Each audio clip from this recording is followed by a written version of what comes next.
20 horas e 15 minutos. Quem quer aprender? Eu, diga eu. Eu também quero aprender. Até porque quem vai ensinar não é esse que vos fala, mas é aquele que inspirou os homens a escrever a Bíblia, é o Espírito Santo. Amém? É um texto bem conhecido, Ezequiel 37, irmão. Vai falar sobre o vale de ossos secos, mas tem que entender o contexto desse capítulo 37. Para os irmãos, com certeza já sabem, esse contexto vai falar sobre o povo de Deus. Quem é o povo de Deus aqui nessa noite? Amém. Diga assim: eu sou povo de Deus. Só que nós fazemos parte de uma geração, mas a gente vai chegar para essa geração aqui e ver como estava o povo de Deus nesse tempo. Irmãos, a situação era tão difícil, a situação era terrível, e que Deus leva o profeta Ezequiel, arrebata ele numa visão, e leva ele ao monte, e diz assim: o que é que você está vendo? E o profeta Ezequiel disse: eu estou vendo um vale de ossos sequíssimos, um exército de ossos secos, é o que eu estou vendo. E aí Deus fala para ele: ora, Ezequiel, pode fazer reviver esses ossos? É como se Deus dissesse para Ezequiel: ainda tem jeito, tem esperança, o que é que você acha? E o profeta, ele tinha que dizer sim ou não. Mas ele, quando viu aquela cena, ele não tinha palavras, faltou discernimento. Na realidade, eu creio que no seu coração humano ele olhava assim: Senhor, isso aí não tem mais jeito, os ossos estão sequíssimos. Mas ele disse assim: Senhor, tu sabes. Tu sabes. E aí Deus vai usar ele. E eu quero trazer menção essa palavra para que Deus também possa nos usar nessa geração que estamos vivendo, para levantar ossos secos, para aquele que ninguém dá nada, para aquele que ninguém acredita nele, não acredita nela, mas Deus nessa noite está dizendo: possa ser que você olhe para a situação e diga assim: Senhor, não sei se tem jeito, Senhor, não sei se tem esperança, Senhor, não sei se a gente tem que investir em alguma coisa, mas o Deus de Israel, Ele está dizendo: sim, tem jeito, ainda há esperança. Amém? Esse contexto, irmão, a gente lembra um pouco, e a gente tem que ir lá para Isaías e para Jeremias. Deus tinha uma palavra para o povo estava abastecido, irmão Silvio. Tudo que o povo plantava, dava. O povo era abençoado. O povo ali vivia bem, porque Deus era com o seu povo, o povo de Israel. Mas só que houve um tempo que as coisas estavam tão boas, meus irmãos, em que as coisas estavam tão boas, que o povo esqueceu que quem mandava a chuva era Deus, que quem mandava o sol era Deus. Eles pensavam que eles plantavam e era bom no plantio, porque a mão dele é abençoada. Tem gente assim: quando é bom, a mão dele é boa para plantar, não é, irmão Ciro? Tem gente que a terra é boa, não, irmão. Deus é que é bom, Deus é que é misericordioso. Nada é por nós, não vem de nós, tudo é para Ele, por Ele, e para Ele são todas as coisas. Mas houve um período que o povo esqueceu-se de Deus, esqueceu que Deus é quem manda a chuva serônia, a chuva temporã. Eles esqueceram disso.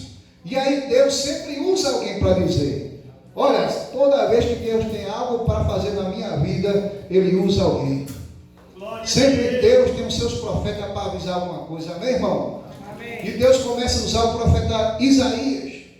Deus dizendo: Isaías, o meu povo está no caminho diferente. Vai lá que eu quero te ajustar. Só que tem uma coisa, irmão, que a gente vai ver em Isaías capítulo 6. Abra sua Bíblia, Isaías capítulo 6. Amém? Não sei, a gente acostuma esse, né, irmão Nilson?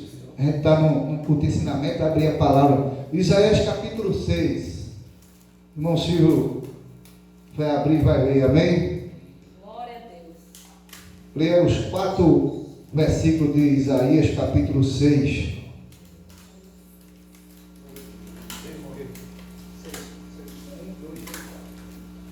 No ano em que morreu o rei Osias, eu ouvi o Senhor assentado sobre um alto e sublime trono, e o seu cinto enchia o templo, e a saraiva estava acima dele.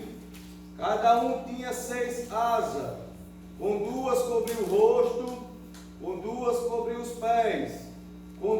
asas voavam e clamavam uns para o outro, dizendo: Santo, Santo, Santo é o Senhor dos exércitos. Toda a terra está cheia da sua glória. E os umbrais das portas se moveram com a voz do que clama. A casa se enche de fumaça. Então disse eu: ai de mim que vou perecendo, porque sou um homem de lábios impuros e habito no meio do povo de impuros lábios. E os meus olhos viram o Rei dos exércitos. Mas um dos serafins voou para mim, trazendo nas mãos uma brasa viva, tirada do altar com um atenaz. E com ela tocou a minha boca e disse: eis que isto tocou os teus lábios. A tua iniquidade foi tirada e purificado for o teu pecado. Pode ir mais? E depois disso ouvi uma voz do Senhor que dizia: a quem enviarei? A quem há de ir por nós? Então disse: eis-me aqui, envia-me a mim. Glória a Deus, meus irmãos. Quem entendeu? Deus tinha uma mensagem para entregar ao seu povo, irmão Jonas. Só que para Deus entregar uma mensagem ao seu povo, ele precisa de uma boca. Amém, irmão? Para que Deus entregue uma mensagem do céu, ele precisa de uma boca, de um instrumento. Mas esse instrumento não pode estar de qualquer jeito. Por isso que Isaías capítulo 6, ele diz: no ano da morte do rei Uzias, eu, Isaías, vi num alto e sublime trono, Deus estava sentado. Naquela época, Isaías, irmão Jô, ele confiava muito no rei Uzias. Rei Uzias era um rei bom, Isaías estava sempre lá, e Israel ia tudo bem com Israel. E Isaías olhava assim para Uzias: não, esse é o rei que Israel estava precisando. Mas só que o povo estava se desviando. Tanto é que a Bíblia não fala como o rei Uzias morreu, mas precisou Uzias morrer para Isaías poder enxergar que a rocha dele, o mantenedor dele, não era o rei, o homem, era Deus. Quem me mantém, te mantém, não é o homem na terra, é o Deus no céu. Às vezes temos uns dias que precisa morrer na nossa vida para a gente entender que quem me sustenta e quem me sustenta é o Deus de Israel. E ele precisou passar por isso para que ele pudesse entender que havia um Deus no céu, que precisava entregar uma mensagem para a terra pelo seu grande amor que ele tem conosco e pelo plano de salvação que ele tem para mim e para você, que é levar a gente para o céu. Por isso que ele tinha que entregar uma mensagem, irmão. E quando ele chama Isaías, ele vê que Isaías estava precisando passar por um processo. E esse processo chama-se purificação. Por isso que, meus irmãos, veja, não havia ainda um diálogo entre Isaías e Deus, porque havia algo que Isaías precisava passar. Primeiro, reconhecer que ele estava errado. Reconhecer que a língua dele estava falando coisas erradas. Por isso que ele viu, mas ele não falava com Deus. Mas a partir do momento que ele viu Deus, e ele reconheceu, dizendo assim: ai de mim, que habito no meio de um povo de impuros lábios, e ai de mim, que também tenho o meu lábio impuro. Quando ele reconheceu isso, aí veio um anjo, pegou uma brasa viva no altar, como leu o irmão Silvio, capítulo 6, e tocou na boca. Tem Bíblia que vai dizer, tocou na língua. Então, às vezes, irmão, Deus tem que tocar na nossa língua, na nossa boca, para a gente falar só coisa de Deus. Porque se não for assim, a gente vai falar do irmão, falar da irmã, falar do vizinho, da vizinha, falar de prefeito, falar de tudo, mas não falar de Deus. E Deus quer que nós sejamos boca dele na terra, que só tem espaço para ele na terra. E quando Isaías foi purificado, aí ele ouviu a voz de Deus, aí ele ouviu e participou da reunião, e a reunião no céu era dizendo assim: a quem enviarei e quem há de ir por nós? É Deus dizendo: quem vai levar essa palavra, quem vai levar essa mensagem? A Isaías disse: eis-me aqui, envia-me a mim. Quem quer ser enviado por Deus? Quantos podem dizer: Senhor, eis-me aqui? Glória a Deus. Deus precisa, irmão, de irmão e irmã, para levar a mensagem do Evangelho. Mas a gente precisa passar por um processo, muitas vezes, de arrependimento, de purificação, para poder Deus usar a gente. É igual a cirurgia. Quem já foi para bloco cirúrgico aqui? Quem já foi operado aqui? Né? Irmão, para você entrar no bloco, entra com a roupa do couro. Não, tira logo a roupa do couro, né? E quando chega lá, os instrumentos que vai operar, não é qualquer instrumento, não. Tem que passar pela esterilização. Bactéria, vírus, organismo que causa doença, é retirado ali, porque tem que estar um lugar puro. Ou seja, se a gente quer um encontro com Deus, se a gente quer intimidade com Deus, a gente todo dia tem que passar por esse processo. Senhor, perdoa meu pecado, perdoa a minha língua, perdoa os meus olhos, perdoa a minha boca, perdoa meus pensamentos, porque eu quero ter intimidade contigo, eu quero ir mais profundo contigo, e eu quero levar a tua palavra, e o Senhor mandar, eu quero levar. Depois que Isaías recebe essa palavra aí, meus irmãos, irmão Nilson, pode ver que depois de capítulo 6 de Isaías, ele começa a ser o profeta messiânico. O que é o profeta messiânico? É o profeta que vai falar do Messias, que há de vir pelo advento de Jesus Cristo. Ou seja, Isaías só pode falar de Jesus a partir do momento que ele foi purificado. A gente só pode falar de Jesus com Ele, falando conosco, a partir do momento que a gente tiver intimidade com Ele. A partir do capítulo 6, pode ver sua Bíblia, aí começa Isaías a falar do Messias que há de vir. E ele também tinha uma mensagem para dar ao povo de Israel. Se a gente for ver alguns capítulos de Isaías, eu não vou citar agora, se a gente for ver alguns capítulos de Isaías, a gente vai ver que Isaías está dando um recado para o povo.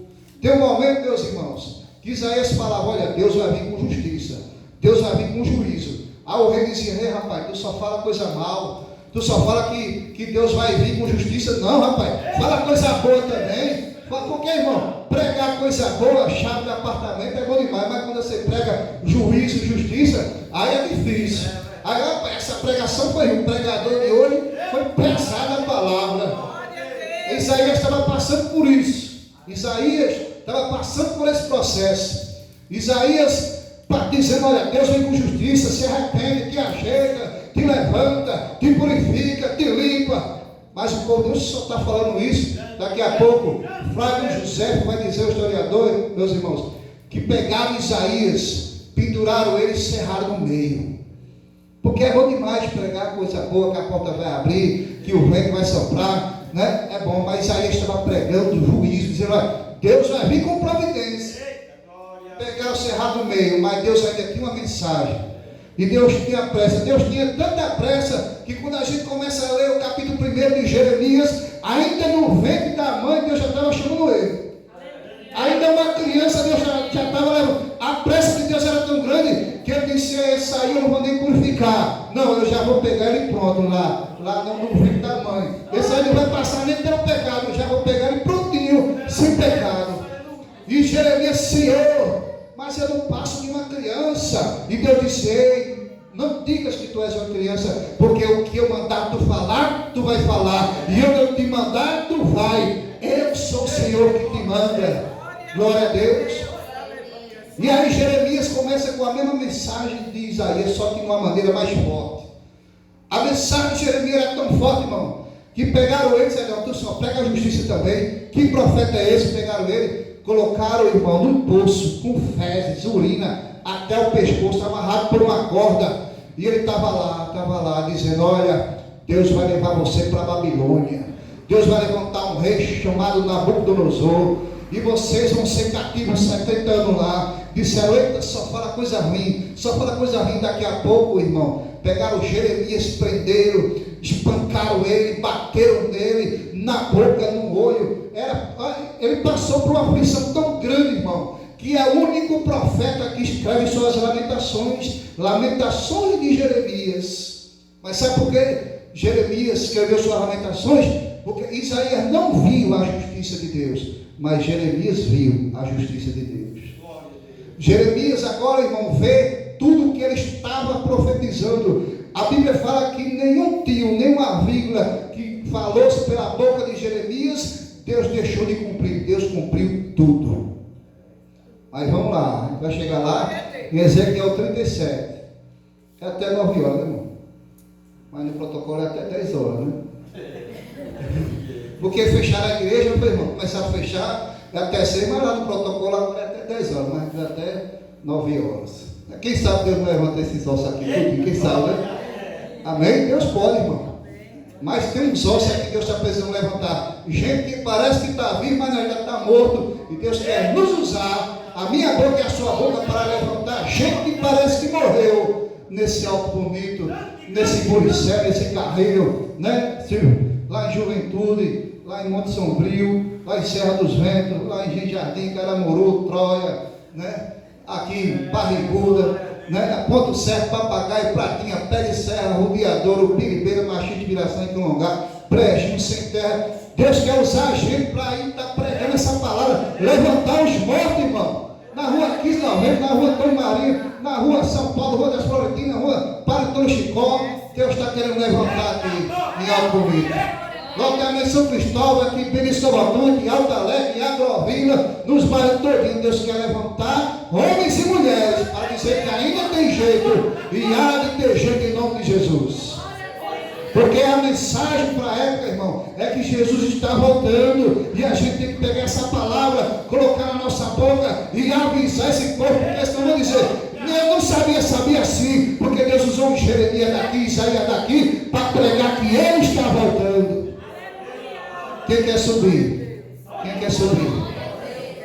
E a Bíblia diz que os mortos ressuscitarão primeiro, e nós, os que ficarmos vivos, seremos transformados e subiremos com ele. Quem quer ir, irmão?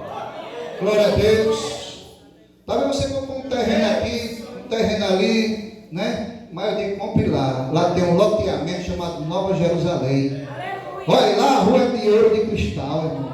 É lá que a gente vai louvar o Senhor, irmão Jonathan, irmão Silvio, irmão Nilson, meus irmãos. Mas aí, irmão, Jeremias viu, Deus avisou. Lá veio Nabucodonosor, usado por Deus, porque Deus controla tudo. E daqui a pouco Nabucodonosor invade Israel, destrói o templo, quebra tudo, os utensílios do seu arca da aliança, ninguém sabe onde está até hoje. Pega um jovenzinho, Sadraque, Mesaque, Daniel, e leva, aqui a gente chama desses nomes, são nomes babilônicos, mas no caso é Daniel, Azarias, Misael e Ananias, e um deles leva também, vai para o cativeiro. O próprio Ezequiel é um profeta que está no cativeiro, só que Jeremias está vendo a cena, e aí ele começa a escrever suas lamentações, e ele dizia: Senhor, restaura nossos dias como antes, porque a gente era feliz e não sabia, nós não valorizamos a tua presença, os nossos ossos se secaram, acabou a alegria de Israel. O povo de Israel lá no cativeiro também dizia: porque iremos louvar o Senhor. Até o Salmo vai falar, salvo engano, Salmo 124, vai dizer assim: a nossa alegria acabou. E os babilônicos brincavam com os hebreus, dizendo assim: se você não sabe, louva aquele hino que você roubava, louva aquele hino lá na harpa. E ele não tinha alegria mais de louvar, porque a mensagem foi dada, mas eles não obedeceram. E o negócio era tão terrível, tão terrível, tão terrível, irmão. O povo de Deus estava cativo na Babilônia, perderam a esperança, mas ainda havia uma promessa, né, irmão? Ainda havia. Olha, deixa eu dizer uma coisa para você. Quando alguém tem promessa, olha, eu vi tanta gente no hospital que o médico dizia: não tem jeito, o diagnóstico é esse, só dou 3 dias. Mas ainda tinha promessa. Olha, irmão, basta ter promessa. Quem tem promessa de Deus? Quem tem promessa para a tua família aqui? Quem tem promessa para os teus filhos? Quem tem promessa para os teus parentes? Olha, basta ter uma promessa. Não olhe a cena. Não é a cena que vai dizer o que vai acontecer. É o céu que vai dizer. Porque a terra, irmão, ela também fala. Mas para a terra falar, a gente tem que olhar para onde? A terra está onde agora, irmão? Está em cima ou está embaixo? A terra está onde? Então, para eu ouvir a terra falar, eu tenho que olhar para onde? Não, para eu ouvir a terra falar, eu tenho que olhar para onde? Para baixo. Mas a nossa resposta é: vem de baixo ou vem de cima? Elevo meus olhos para o monte, de onde me virá o socorro? O meu socorro vem do Senhor, que fez o céu e a terra. Ou seja, a terra vai dizer: não tem jeito. A terra terra vai dizer, mas os ossos já estão sequíssimos. A terra vai dizer, não, mas tu é pobre demais, não sabe ler. Como é que promessa é essa que Deus vai te dar? Que tu não tem jeito para nada, tu não sabe fazer nada. Mas se a promessa, irmão, se a promessa é de Deus, quem vai dizer que vai acontecer não é a terra, quem vai dizer é o céu. É o céu que vai dizer. E a Bíblia fala aqui naquele momento, Jeremias olhando a cena. Só que tem uma coisa, irmão, que a gente tem que aprender. Nabucodonosor chega para Jeremias. Jeremias, vem também. Aqui é bom para você. Você é um profeta bom. Você falou tudo a verdade. Eu estou só conjecturando, irmão. Vem para cá, para Babilônia. Mas Jeremias disse, eu não vou não. Eu vou ficar aqui. Acabou o templo, acabou. Os sábios foram para aí, foram. Aqui, eu não sei nem o que eu vou comer, tudo bem. Mas só que a promessa que Deus disse é que esse povo ia. Mas Deus também me disse que ele ia voltar. Então eu vou ficar esperando ele voltar aqui. Ou seja, Jeremias não se vendeu. Jeremias não se vendeu. Vai, irmão, às vezes tem uns homens querendo comprar a gente, né? Às vezes tem umas propostas absurdas para a gente. Mas Jeremias disse, não, está aí. Tem ouro, tem prata, tem tudo e melhor, mas eu vou ficar aqui. Porque o Deus disse que esse povo ia, também disse que ia voltar, eu vou esperar. A promessa vai se cumprir. Agora é a peleja, mas também tem uma esperança. Sabe onde Deus vai mostrar essa esperança? Já tinha mostrado para Jeremias capítulo 18. Vamos ler Jeremias capítulo 18, irmão? Vamos ler, quem quer ler? Jeremias capítulo 18 fala da mesma coisa. Quem achar pode ler, Jeremias capítulo 18. A palavra do Senhor que veio a Jeremias dizendo: levanta-te dessa casa do oleiro, e lá te farei ouvir as minhas palavras. E desci à casa do oleiro, e eis que estava fazendo a sua obra sobre as rodas. Como o vaso que ele fazia de barro se quebrou na mão do oleiro, tornou a fazer dele outro vaso, conforme o que parecia bem aos seus olhos fazer. Amém, meus irmãos? Poderia ler um pouquinho mais para ganhar tempo, não, senhor? A palavra de Deus disse que Jeremias já estava também com essa esperança. Deus dizendo assim a Jeremias: Jeremias, desce à casa do oleiro, que lá eu falarei contigo. Uma coisa que a gente aprende aqui, irmão. Deus podia ter dito assim a Jeremias: Jeremias, eu vou falar contigo agora. Mas Deus disse o que a Jeremias? Desce. Ou seja, para a gente ouvir Deus falar, a gente tem que descer. Porque Deus podia ter dito: Jeremias, já vou falar contigo agora. Mas não, se dispõe e desce. Ou seja, tem que ter uma disposição, tem que querer. É como Jesus disse assim em João 7: quem tem sede, vem a mim, beba. Tem que ter sede, irmão. Tem que ter sede da presença. E quando a gente está com sede, a gente se dispõe e desce. E é lá que Deus fala com a gente. Amém, irmão? Às vezes a gente quer... Não, irmão Ciro, como é que vai para eu falar com o prefeito? Ô, meu irmão, como é que eu faço para falar com o governador? Como é que eu faço para falar com Jair Messias Bolsonaro? Como é que eu falo para falar com os homens da terra? Aí, irmão, tem que ter uma agenda, é difícil, às vezes demora anos. Agora, para falar com o dono de tudo, dono de todo, que manda em tudo, que manda em todo, que abre, quem fecha, quem abre, é em casa, irmão. Dispõe e desce. Às vezes, essa semana, eu fui em Brasília para entrar lá no Senado Federal, botei digital, aí meu CPF e tudo para entrar lá e não fazer quase nada. Agora, para você entrar no céu, a tua digital é no joelho. Pá. Dobra ele de madrugada para você entrar no céu, igual Isaías 6, ele entrou e ouviu a voz de Deus. Para querer ouvir Deus falar, tem que descer. E bom é descer na madrugada. É como diz nosso irmão Mauro, porque parece que de madrugada a fila é menor, né, irmão?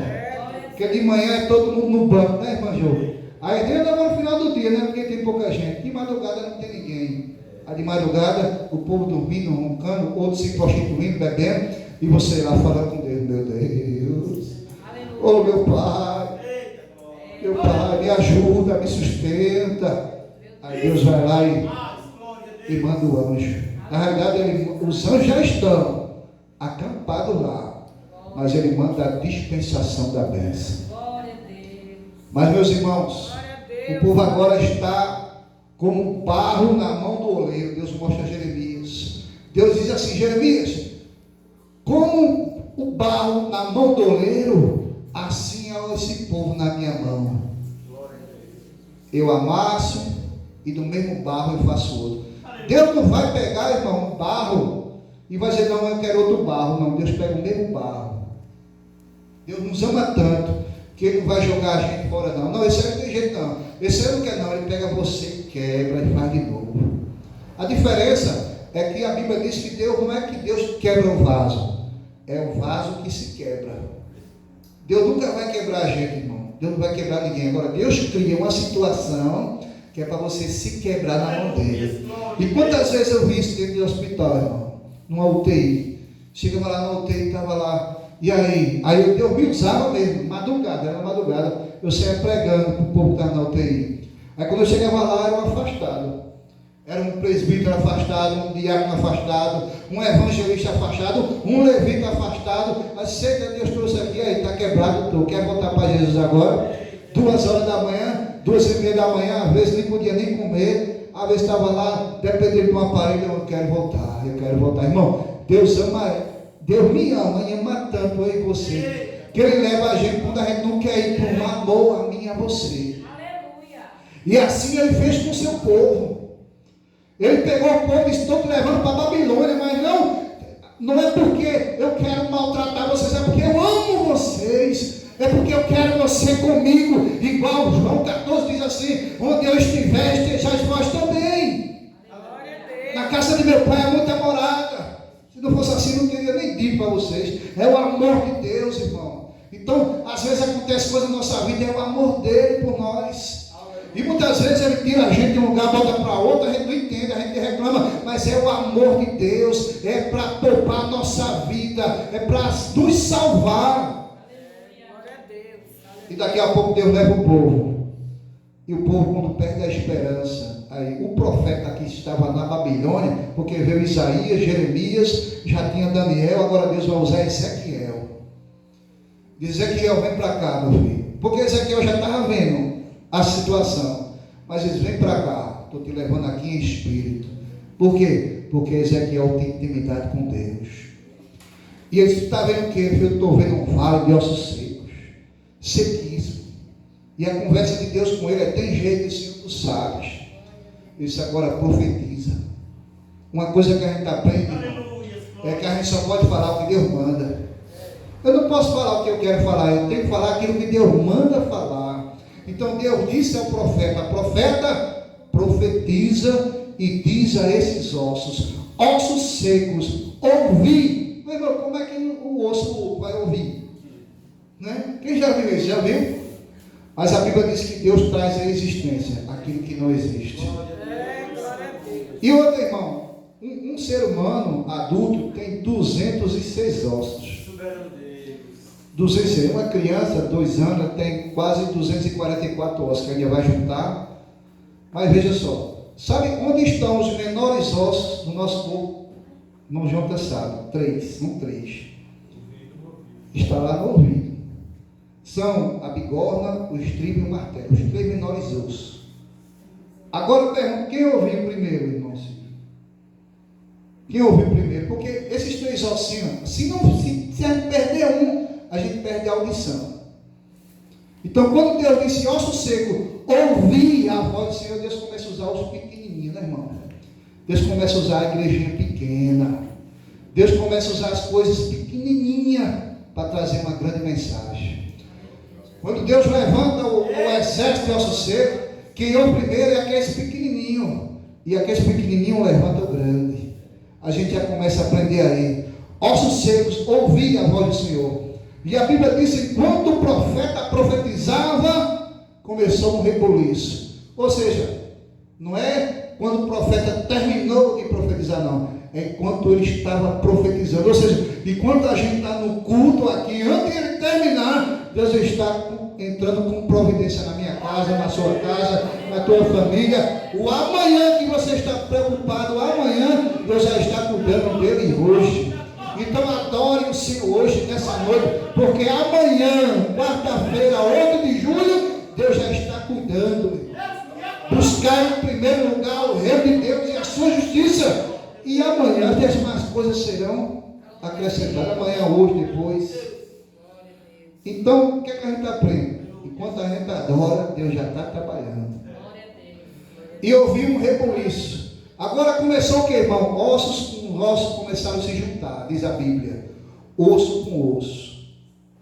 E depois que os ossos se juntaram, o profeta vai dizer que ele viu crescer a carne. O que é que a gente aprende, irmão? Deus só vai abençoar, como diz lá no Salmo 133, depois que houver a união. Deus primeiro coloca no lugar as coisas. Deus começa a juntar osso com osso para depois dar crescimento. Deus só vai dar crescimento depois que as coisas estiverem no lugar. Eu vou dizer uma coisa para você. Deus só vai abençoar, te dar o que Ele tem para dar depois que Ele formar em você uma estrutura. Enquanto não houver a estrutura, Deus não vai dar o que Ele tem para te dar, irmão. Por isso que espere em Deus. Às vezes está demorando, tá? Não, irmão, porque Deus está criando uma estrutura. Amém, irmão? Começou ali. Os ossos se juntaram, osso com seu osso. Agora eu faço a pergunta, irmão. Eu faço a pergunta não, eu mesmo posso dizer, veja, a minha área. Osso com osso não se junta não, assim, pode colar, cola, irmão. Para um osso estar com outro osso tem que ter o quê? Articulação, né, irmão? O joelho, a articulação, o calcanhar. O osso não se junta assim não. Quando vai para uma cirurgia tem que botar um parafuso, porque ele não cola mais não. Ele não se junta mais não assim. Ou seja, muitas vezes Deus, para unir uma coisa com a outra, Ele precisa de uma conexão. E Deus vai falar algo nessa noite aqui, poderosamente, para alguém. Olha, irmão, o que é uma conexão espiritual? Vou dizer uma coisa. José, Deus tinha um propósito de tornar ele o que, irmão Silvio? Governador do Egito. E como é que Deus ia tornar José governador do Egito se ele era um hebreu, filho de Jacó? Como é que Deus tinha essa missão para ele, mas Deus precisava de uma conexão. Qual era a conexão? Vendido pelos irmãos, ir para a cova. Não sei se você passou por isso da passando. Depois da cova, vai trabalhar no lugar, é caluniado, aí vai para a prisão. Chega na prisão, o que é que tem na prisão? Tinha duas pessoas lá. Tinha o copeiro e o padeiro. O copeiro faz o quê? O copeiro serve vinho e o padeiro faz pão. Deus estava revelando a ele: olha, tu está na prisão, mas tu está vendo que eu vou ter uma ceia para você, uma ceia. Porque o copeiro o vinho, o padeiro o pão, eu tenho uma ceia. E essa era a conexão de José. Entenda a conexão. Quando esses dois tiveram um sonho, José interpretou.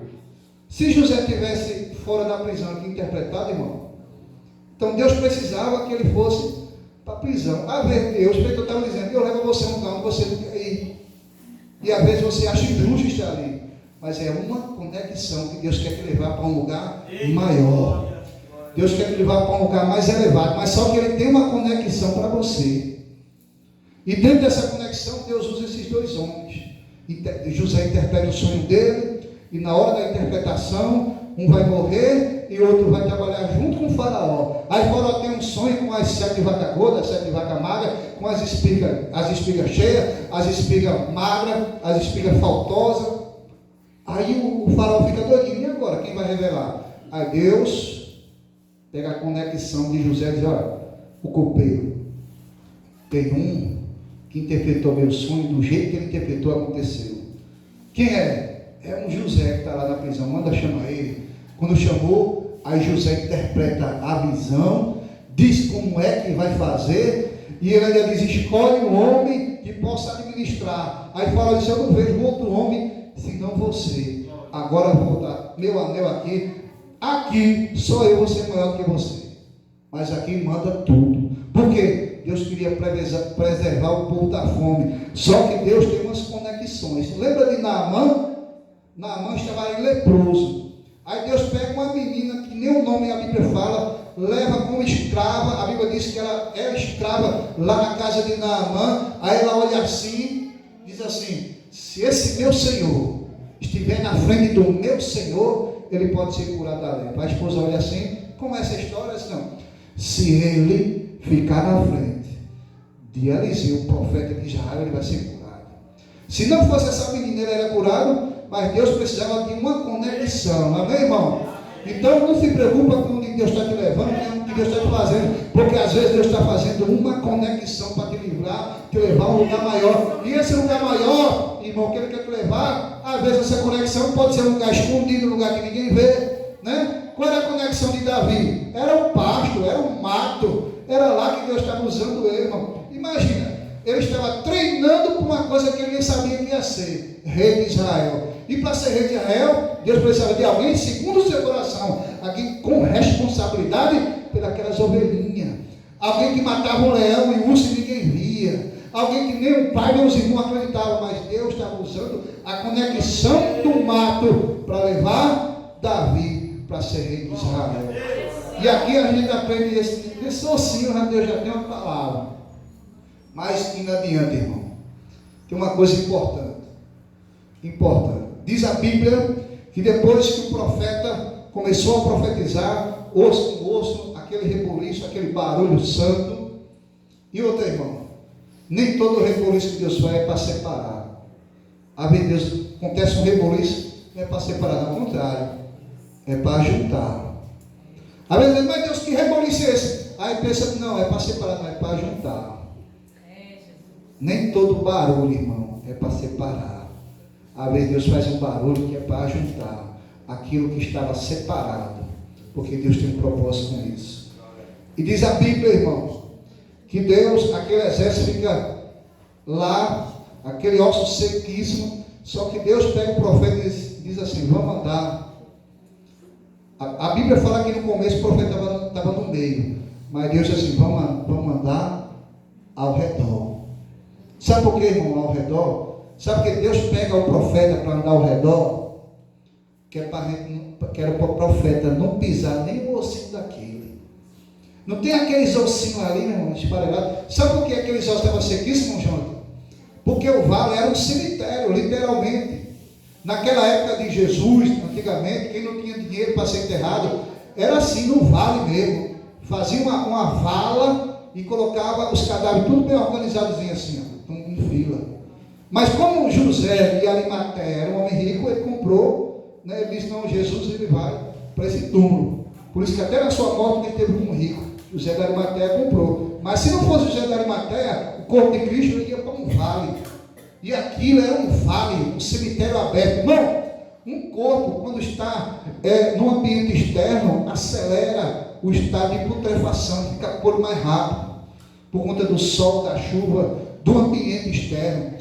Então, quando aquele profeta viu aqueles ossos sequinhos, sequíssimos, Deus estava dizendo, era como se Deus estivesse dizendo assim, olha, está seco, está sequíssimo, desajuntado, desajustado, sem esperança, horrível, mas esse é o meu povo.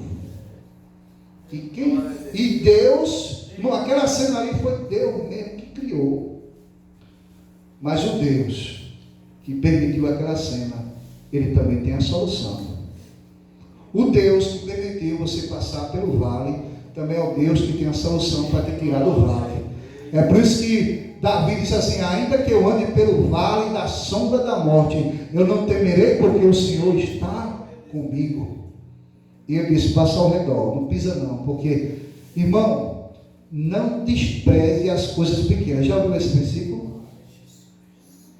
Porque talvez você desprezou o pequeno, e daquele pequeno Deus pode levantar para ser alguém grande. Não que esteja ninguém maior que ninguém, mas Deus pode pegar aquele pequeno, levantar, e você dizer assim, mas rapaz, eu pisei tanto naquele ossinho, eu não chutei tanto naquele ossinho. Aí Deus vai lá um dia e levanta aquele osso. Deus pega aquele osso, faz ele crescer carne, sopra, e aí até lá o ossinho que tu pisava. Irmão?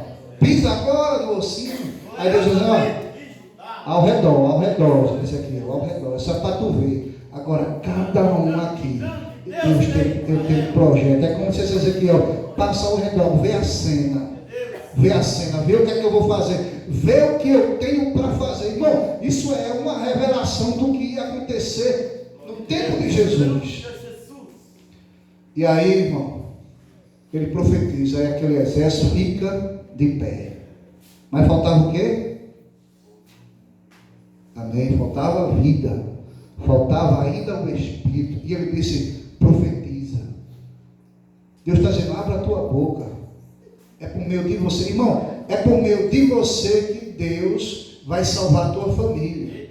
É por meio da tua boca, da tua voz, que Deus vai salvar o teu vizinho, a tua vizinha.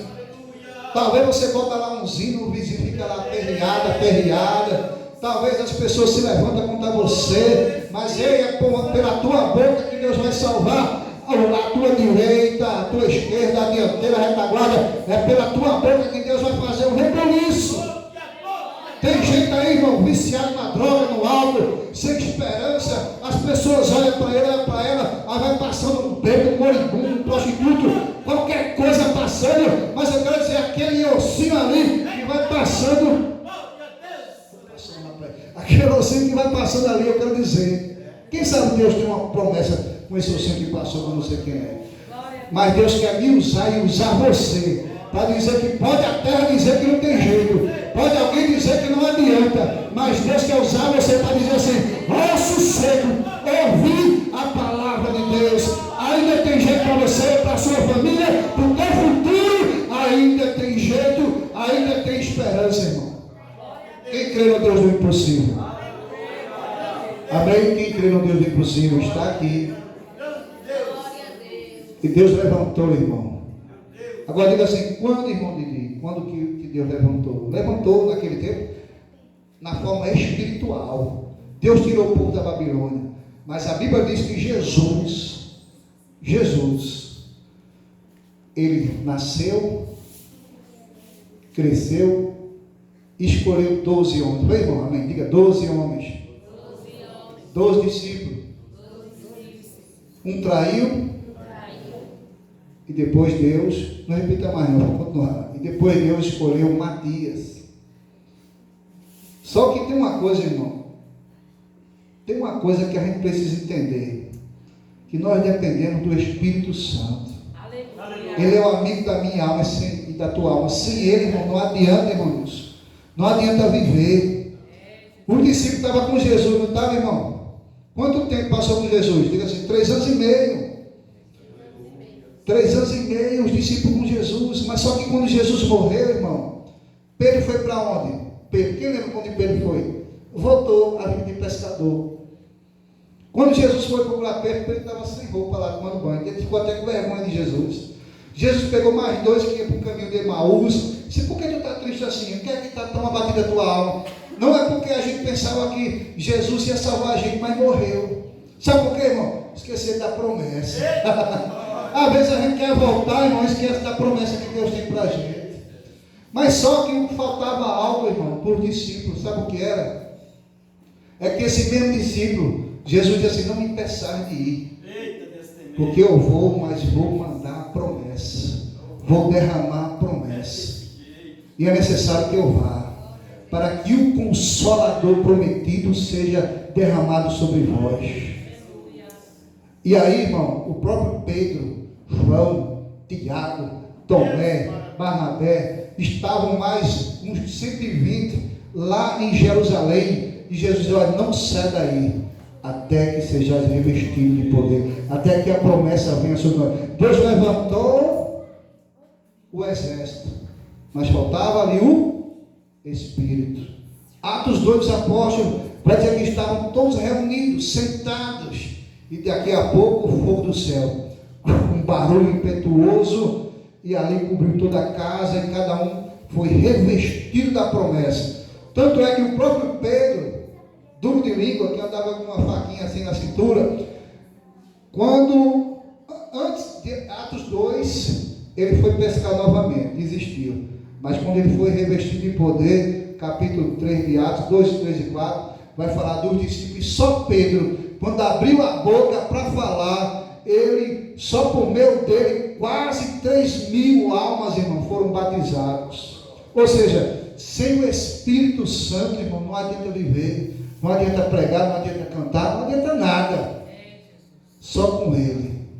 E aqui eu quero agradecer, irmão Nilson, irmão Silvio, a oportunidade dessa noite de dizer que Deus precisa de mim e precisa de você. Tem muita gente aí morta, irmão, andando por aí.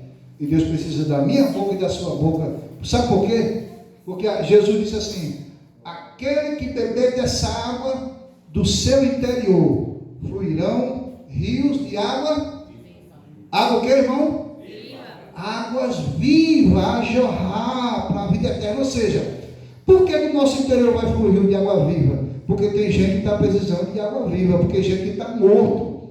Ou seja, tem alguém, irmão, eu tive essa experiência, vou terminar já, lá perto da minha casa, um dia, há um tempo já, uns anos, que uma menina me chamou e disse: rapaz, vai lá em casa que minha mãe está com uma ferida nas costas, muito grande.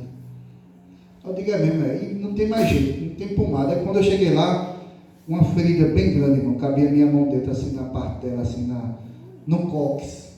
Agora, sabe por quê? Porque ela estava acamada há muito tempo, numa posição só. Aí eu olhei assim para ela e disse: eu conheço ela, nunca mais eu tinha visto essa senhora. Fazia muitos anos que eu tinha visto. Eu conheço ela. Aí fiquei tratando a ferida, aí tinha uma menina que trabalhava lá. Aí eu disse: rapaz, tem que fazer uns exames nela. Aí fez exame, a mulher não tinha diabetes, não tinha pressão, não tinha doença nenhuma. Aí eu fiz a pergunta: por que essa senhora ficou desse jeito? Aí ela disse: meu filho, foi uma palavra da filha dela. A filha dela disse um negócio com ela, que ela desistiu de viver, ela se entregou à depressão, e ela não quer mais viver. Ela disse: uma palavra foi. Sabe por quê, irmão? Porque tem aquele que dá a palavra para matar mesmo. Tem aquele que lança a palavra que é para destruir a alegria da gente. Só que o inimigo vem para quê, irmão? Roubar, matar e destruir. Só que Jesus veio também. Jesus veio para quê? Para que tenha vida e a tenham em abundância. Ter vida não é respirar, não é falar. Ter vida é ter a presença do Espírito Santo. Amém. Ou seja, quando aquela mulher ficou daquele jeito, irmão, sabe o que foi que eu fiz, irmão Silvio? Peguei um radinho, tinha um programa da igreja, no tempo a igreja presbiteriana de 7 a 8 ligava ali. Aí quando tinha um programa das outras igrejas, ela liga aí, para que alguém dê uma palavra para ela, porque do jeito que ela ouviu uma palavra que não tem mais jeito, para ela ouvir uma palavra dizendo que ainda tem solução. Então muitas pessoas estão desse jeito, irmão, na depressão, na droga, no álcool, no vício, mas nós somos aquele que temos a palavra de vida eterna, é aquele cheio da presença de Deus, e onde o Espírito Santo, irmão, fala e opera, acontecem milagres, prodígios e maravilha. Quer ver? Quer ver? Alguém se levantar? Não precisa, às vezes, de medicação, de neurocirurgião, de neuropsiquiatra, de psiquiatra, não, irmão. Às vezes precisa da minha e da tua palavra, vida do céu. Amém? Então busque ao Senhor. Faça como Isaías, quando ouviu a situação de Deus, me ajuda. Aí Deus, ele foi para a reunião do céu. Quem enviarei? Envia-me a mim. E não tenha medo de Jeremias, não. De ser um Jeremias da vida, não. E não tenha medo de ser Ezequiel, Daniel, não. Tenha medo só de ficar calado. Porque Deus não me chamou para ficar calado, nem a gente ficar calado. Mas Ele nos chamou para, nessa geração, a gente levantar esses ossos, esse vale de ossos secos. Deus permaneça abençoando a cada irmão, a cada irmã. Cada vez as vossas orações, eu, minha casa, ali minha esposa. Fique em pé aqui, minha Dilma, Ana Isabel e minhas filhas. Não tem comparação. Então, pode olhar mesmo que não tem uma mulher mais bonita do que essa na terra, e nem umas filhas mais bonitas do que essas minhas filhas, né? Amém de Jesus.